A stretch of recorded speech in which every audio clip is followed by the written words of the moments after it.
Ovaj prilog sadrži prevod razgovora između osnivača i predsjednice pokreta Srbi za Trampa 2020. Olge Ravasi i specijalnog izaslanika za Balkan Richarda Grenela. Osim toga, prenosimo vam analitičku i insajdersku analizu intervjua, urađenog od srpskih rodoljuba iz Amerike i Srbije, koji se već duže od 1 decenije bore protiv globalista.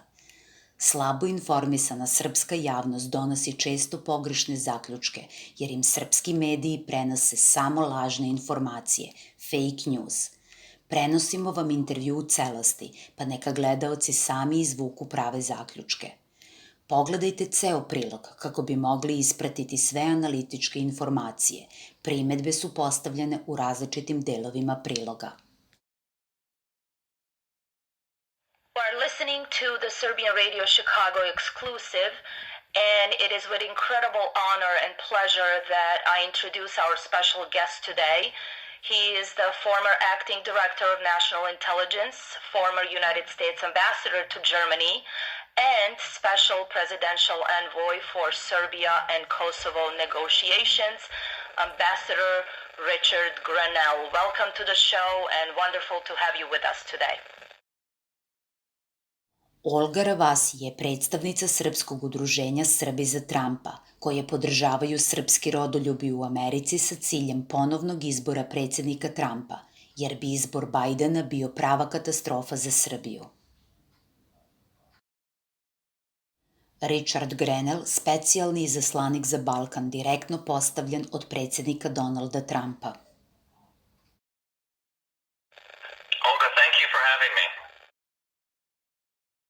Dok je kao američki ambasador boravio u Berlinu, bio je izložen stalnim napadima evropskih globalista predvođenih kancelarkom Merkel. So first off, to begin, I would like to congratulate, of course, President Trump and yourself and the entire administration on the wonderfully successful organization of this historic summit at the White House between President of Serbia, Aleksandar Vučić, and Mr. Abdullah Hoti from Kosovo, which also led to the administration being nominated for the Nobel Peace Prize this past week, the second one. Clearly, our President Trump is a deal maker. He is a peacemaker. He hasn't started any wars, unlike his predecessors. So this is such a wonderful accomplishment, and you yourself have truly played a key part in these monumental developments. What is your vision, and what is the vision of President Trump? Well, thank you for that question. I have to say that from the beginning, President Trump has felt like the economy and job creation was really something that he could do well, and that coming from the private sector, somebody enters politics from completely the outside. President Trump brings a real breath of fresh air to the process, and what he said to me was, it seems like we just need to concentrate on creating jobs, getting European and American businesses into the region, and let's give the young people hope and a future, and then maybe the politicians and the political stuff will take care of itself. But he felt pretty strongly, President Trump felt, that concentrating on the political angle nonstop for the past 20 years wasn't really helpful. And that the best thing to do would be to just concentrate on job creation. And so that's what we did. We tried to go in, and the first thing I did in Belgrade and in Pristina was meet with the business community and to say to them, what do you need? What do you want? And both of them agreed that they really needed a normalization of commerce. And they both focused on one of the first things, which was, can we get a cargo flight between Pristina and Belgrade, a flight that not only has passengers but cargo. Sure. And so we concentrated on that, and were able to get an agreement. We still don't have that done, but we really are pushing now, and I think we're on a great path. And then we did a rail agreement to try to get the railways fixed and going between the two countries because I think it would really help in terms of job creation. And then we did a motor agreement and trying to open up the borders a little bit more. Concentrating on these types of projects, economic projects, we always felt like we could give the young people of the region a better life and then let the politicians figure out the politics. Šta je to Richard poručio Srbima? Predsjednik Trump je čovek iz privrede i jedino on može stabilizovati svetsku ekonomiju. Dragi Srbi, pa zar ne vidite da trenutno na međunarodnom političkom parketu loše stojite? Bez štetnih posljedica po predsjednika Trumpa ne možemo vam ni mi sada pomoći. Zato se sada skoncentrišimo na ekonomska pitanja i odložimo politička pitanja dok ne budete bolje stajali. U poslednjih 20 godina američka politika prema Srbiji koju su vodili demokrate Clinton, Obama i Biden bila je pogrešna. Prevedeno na srpski narodni jezik to znači da je bombardovanje Srbije i priznavanje Kosova bila velika američka greška. Mi smo pokrenuli razvoj ekonomije kroz različite konkretne projekte, železnica, aviosaobraćaj, carinski sporazum i tako dalje, kako bi podržali mlade nove ljude, a političari neka i dalje mlate praznu slamu sa politikom, jer se oni svakako ne pitaju.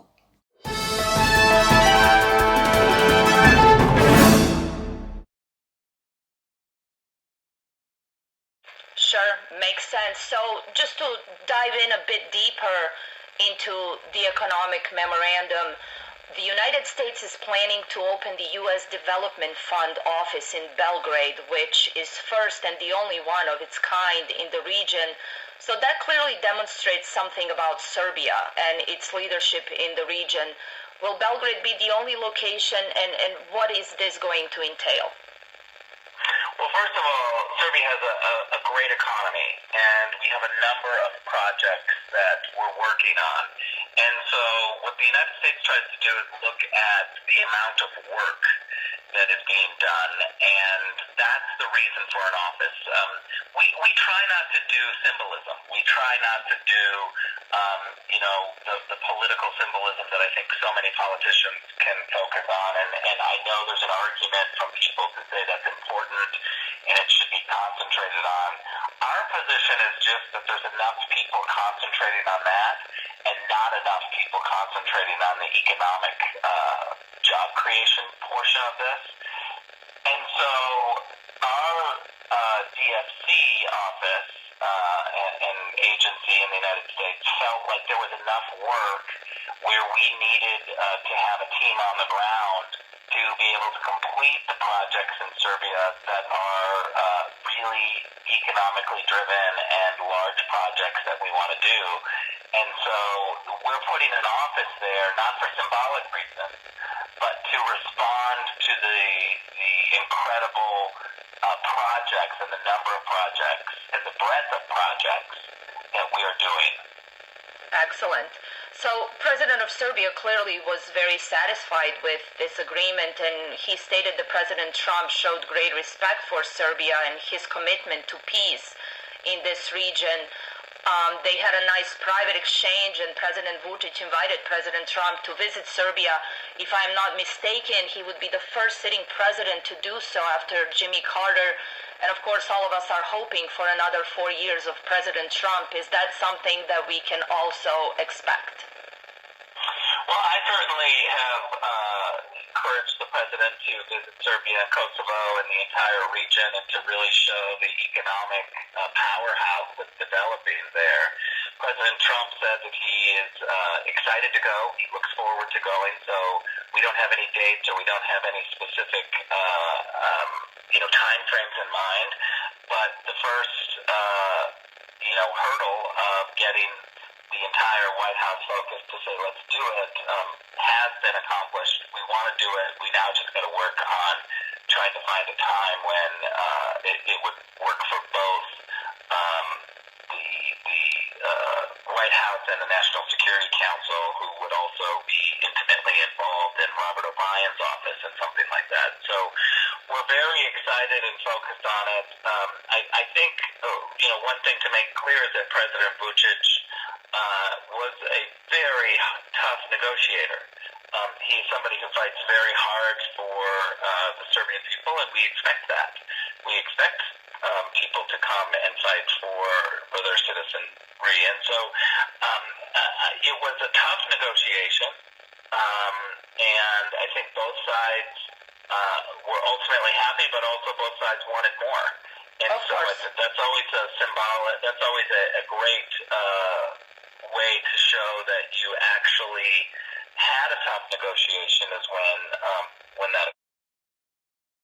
Čvrst stav je kada iz Brisela odete sa zadatkom da osramotite Trumpa, a umesto toga pomognete Trumpu da bude nominovan za Nobelovu nagradu.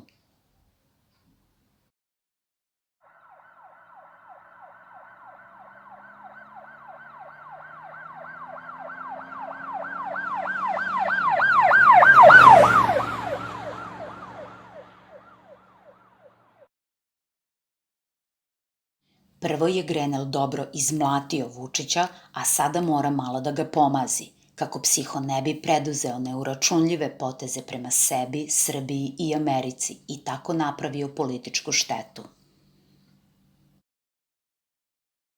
Excellent, and that is excellent for us Serbian Americans to hear, and that even our voices are now being heard in all of this. Now, the major and relevant aspect of this deal also is, of course, the improvement of the economic mobility in the region and the proposal of a mini Schengen zone. So what would that entail and what countries will be involved? We know that Montenegro is just about to form a new government as they had a recent election. So what are your thoughts on this? Well, this is something that the United States will not be in charge of, but we certainly love the idea and hope that everyone participates. That's why we put it into this negotiation to say, can we make sure that both Kosovo and Serbia participate in this mini Schengen? And we love the idea. We love the idea of economic cooperation and building multilateral organizations that are geared around creating wealth for people, creating jobs, and really fighting for capitalism. I want to pick up on one thing that you said for the Serbian American community. I think that this is pretty monumental when you look at what the Trump administration has tried to do. Again, I emphasize that President Trump is an outsider, and he looks at the 20-plus year conflict between Serbia and Kosovo, and he says, what can we do differently? How do we solve problems? And so the Washington types, the people that have been in Washington for a very long time, don't like this attitude. They want you to, participate in an NGO study and have some long, drawn-out process like, we've seen fail for the last 20 years. And we didn't do that. And we really upset the system in Washington because I didn't go to NGOs and brief them and try to write op-eds about what should be done and do a lot of that political talk.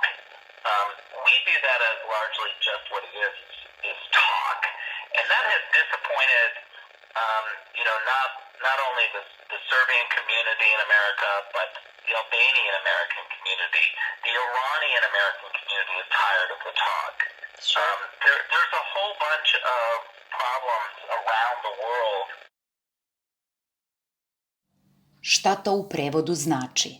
Takozvani tipovi u Vašingtonu, kako ih naziva Richard, u prevodu rečeno su globalisti koji hoće sve da kontrolišu. Sa njima su Richard i Donald u neprestanoj borbi, evo ima više od 5 godina. Mi smo sa njima u borbi, evo ima više od 10 godina. Srbije više neće biti, ako umesto Trumpa dođe Biden na mesto predsjednika Amerike. To mora svima biti jasno. Zato moramo, čak i po cenu da to privremeno bude zloupotrebljeno od psiha, činiti sve da Donald Trump ostane predsjednik Amerike.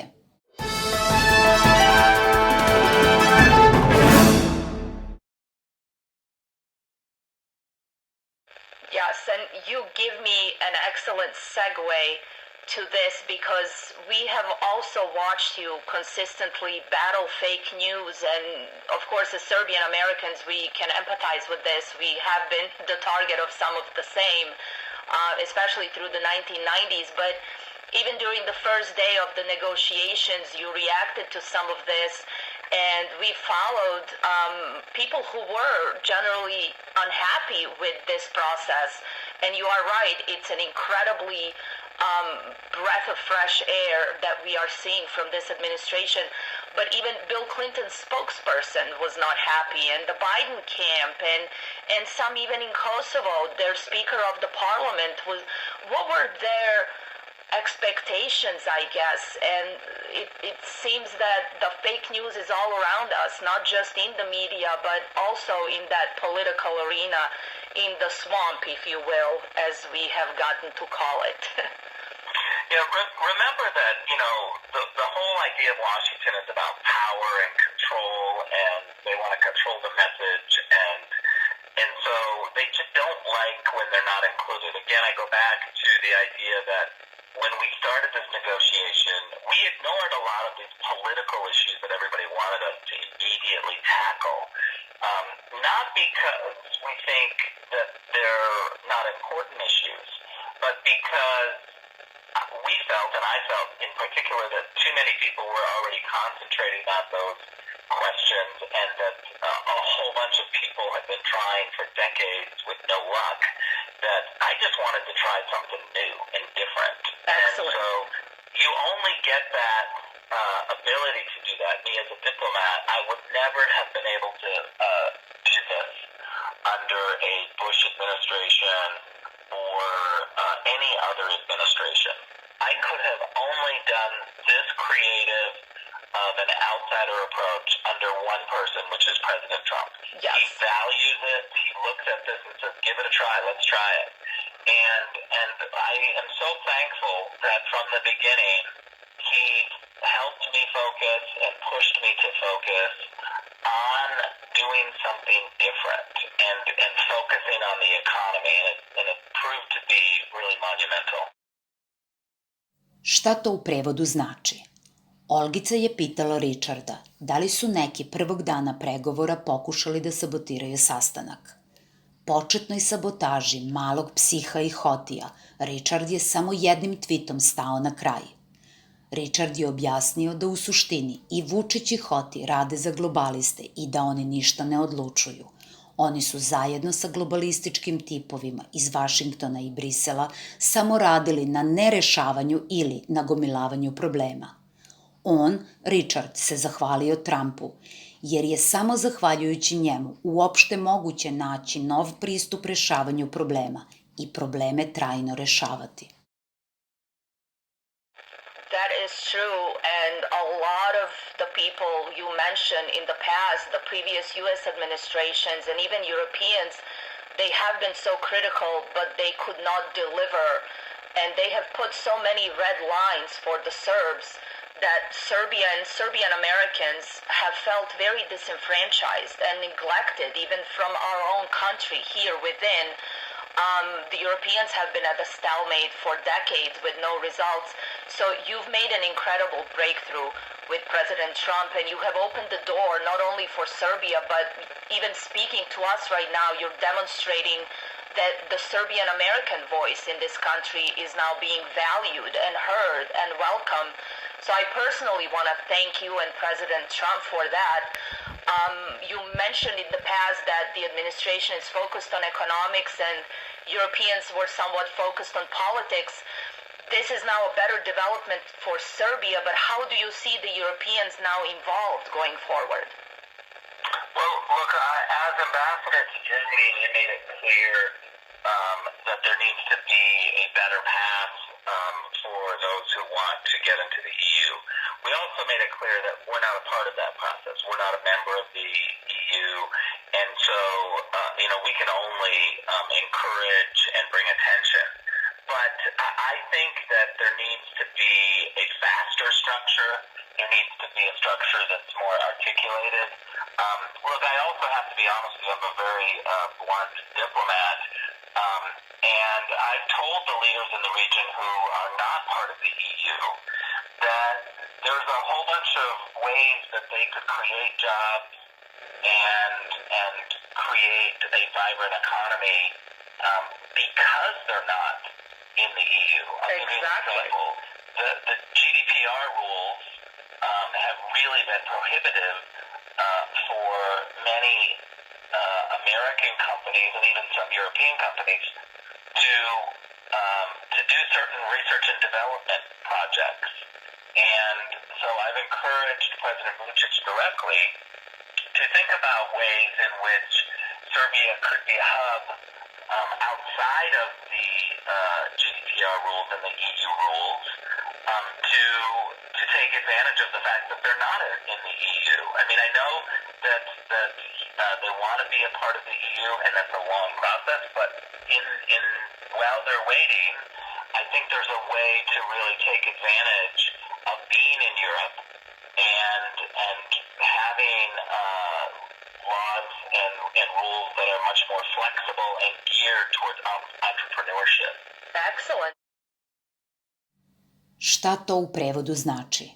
Richard je objasnio, dok je bio američki ambasador u Berlinu, shvatio je da Evropska unija birokratskim uslovima i veoma dugim pristupnim procesom samo slabi privredu zemalja koje žele postati članice.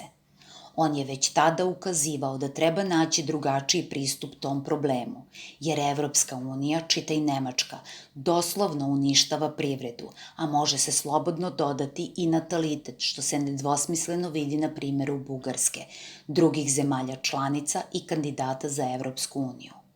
Po njemu, jedino rješenje za razvoj regiona leži u fleksibilnim zakonima pogodnim za privredni razvoj. That is an excellent idea. Now, just to switch gears a bit, you gave a great speech at the Republican National Convention, and also in your op-ed for The Hill, you stated, and I quote, "When the U.S. government prioritizes diplomacy over force and understanding over threats, the world stands to benefit." So we haven't had any foreign interventions, no nation building, no wars, no colored revolutions. And again, as a Serbian American, I have to say, this is the first time in recent history that I can remember that the United States administration took such great caution and respect for the situation at hand, even though it is so complex, and came up with this historic deal with no threats, no pressure and political blackmail, but a very creative and a pragmatic approach to a decades-long and complex issue. So again, I want to thank you for that, but elaborate for us on this new foreign policy vision that President Trump has and that all of us have waited for so long as Americans and are embracing. Yeah, well, I'm so glad that you have noticed, because the foreign policy establishment in Washington, D.C. Will never accept the fact that Donald Trump's foreign policy, the Trump diplomatic strategy, the Trump doctrine, if you will, has actually made Americans safer. Absolutely. We have a stronger military.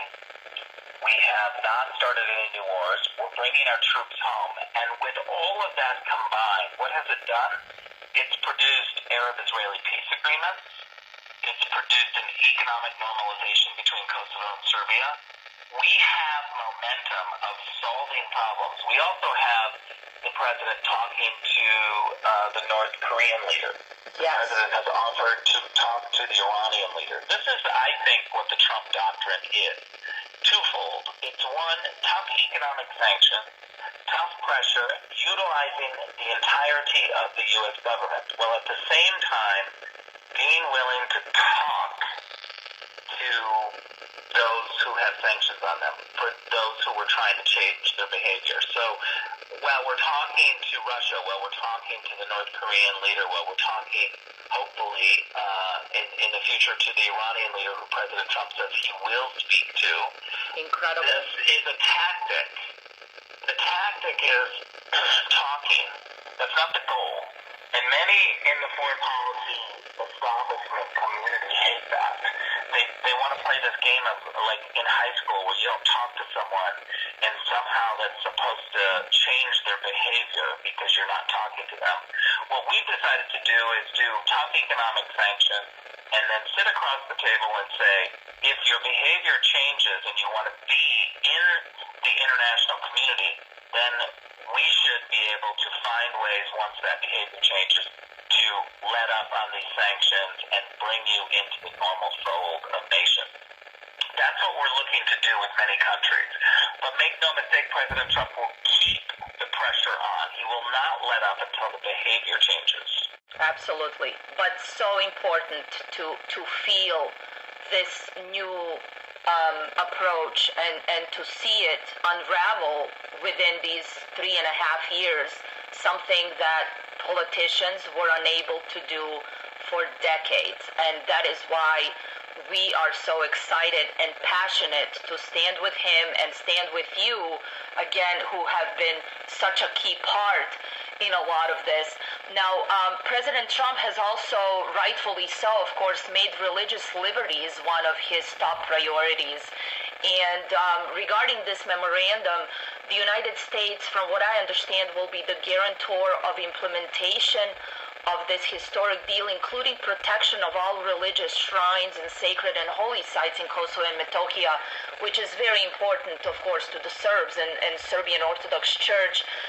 Can you tell us a bit more about this, and were there any plans or talks about rebuilding some of these sacred places that were destroyed in the past, unfortunately? Yeah, so we did not get into that level of detail, and the United States obviously will stand to help, but we have a philosophy that the process has to be led by the people in the region, by the Serb people, by the people that are there living and working. What we don't want to do is impose what our thoughts or rules would be. The only thing that we do is, when we are asked to help fund a program or a project, the United States, under the Trump administration, just believes that if a country or a group of people want money from the United States, that then we get to have a voice in how that money is spent. There's not an automaticity to writing a check and turning it over. And so that's the only time that we would get involved, is when someone says, "Can you help us financially?" Then we would get involved and say, okay, well, how is this money going to be spent? Who's going to control it, and what's it going for? If we're not paying for it, then we stand ready to help, but we really want the people to lead and not have America's ideas imposed on them. Šta to u prevodu znači?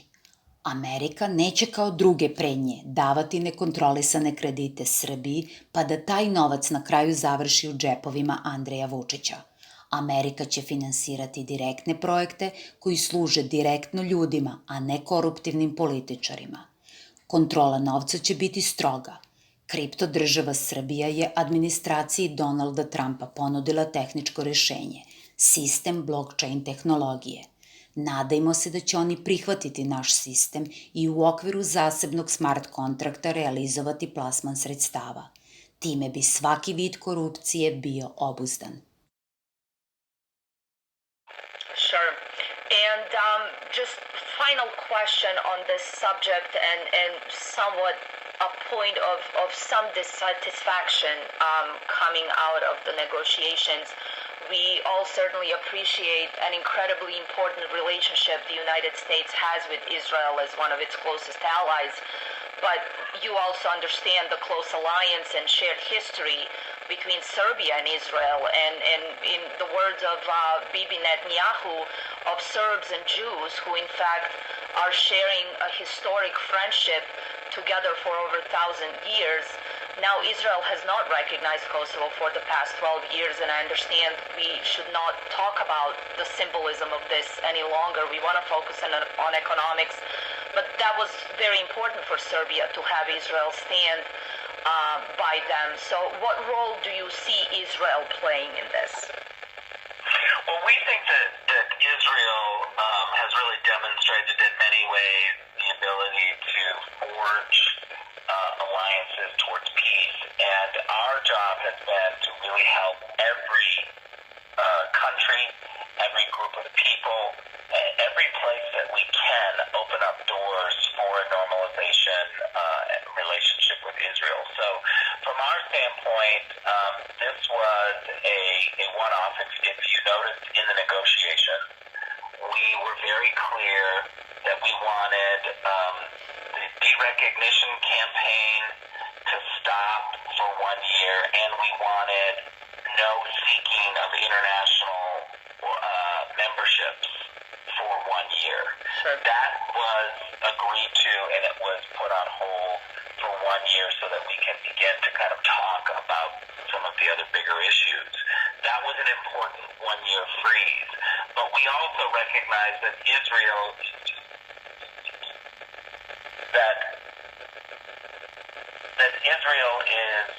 is a country that deserves all of our respect, that deserves our total work, because they're in a rough neighborhood.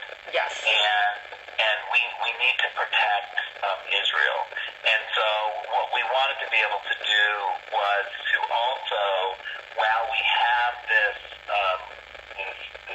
majority Muslim and Arab countries working towards peace with Israel, we wanted to include Kosovo to recognize Israel and have a special relationship because of the uniqueness of Israel. Sure. Šta to u prevodu znači? Uvlačenje Izraela u vašingtonske pregovore bio je genijalan potez Trumpove administracije. Kosovska administracija jedino je ucenjiva ako im se prekinu finansijski prilivi iz Arabije. Sada imamo godinu dana vremena da obnovimo svoje milenijumsko prijateljstvo sa Izraelom, koje svi priznaju osim zaluđenih domaćih političara i koruptivnih istoričara. Ako Srbija bude povlačila pametne poteze, ne samo da više neće biti terorističke UČK tvorevine, nego će Srbija dobiti mogućnost za ostvarivanje srpskih nacionalnih interesa. Now, switching gears here, you have been on the campaign trail, and of course now we are all hoping to cross the finish line together on November 3rd and get 4 more years of President Trump. Now, as Americans, we all expect law and order, we expect jobs, lower taxes, and all those things that President Trump promised and already delivered on, even during his first term. So what can we expect in the next 4 years, and hopefully post-COVID-19 and post-rioting on these streets of our beautiful country? Well, the one thing that I can just say is that President Trump is going to focus and finish the job that he has started on so many of these peace agreements, on bringing our troops home, on making sure that we don't start new wars, but building our military as strong as we can. You know, Ronald Reagan had this idea of peace through strength. Yes. And we hear about that a lot, peace through strength. But I think to really focus on it and to understand what it actually means, it means that you will have a very strong military, that you will show the world that you have the capability to respond immediately with overwhelming force, and therefore the hope is no one wants to mess with you. It is a peace through strength, meaning we are very strong and we have the ability and we have a president that's willing to do it. You know, a credible military is really what I think the president wants. Yeah. He wants to be able to say that not only do we have a military, but that it's a credible one and that he has the ability to respond, and he will respond when the American national security is threatened. Šta to u prevodu znači? To što je Richard rekao važi i za Srbiju. Mir kroz snagu podrazumeva jaku srpsku armiju koja je spremna da odgovori na sve izazove u regionu.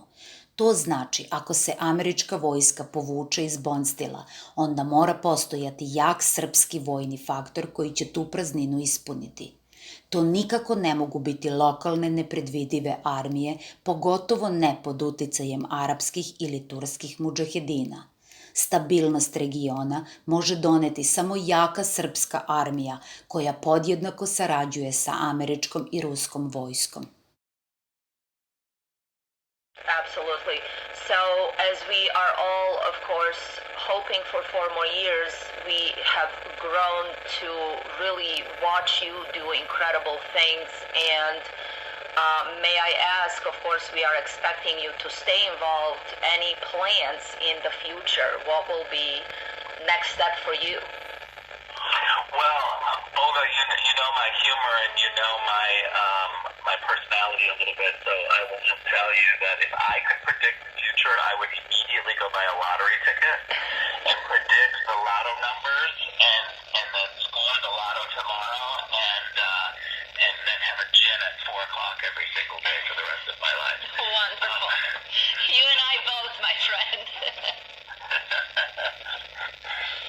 Well, finally, I just want to sort of round this up with Serbian Americans who, as you know, being so involved with Serbia and our community, we have an incredible history of contributions to American society, to the very fabric of this country, with Nikola Tesla and Mihailo Pupin and Serbian Apollo 7 team who helped put a man on the moon, and Mission Halyard, where 500 U.S. airmen were rescued in Serbia during World War II, the Serbian flag flying over the White House during World War I. These are all incredible historical moments that we are so proud of. And we have been natural and historic allies of the United States through all world wars.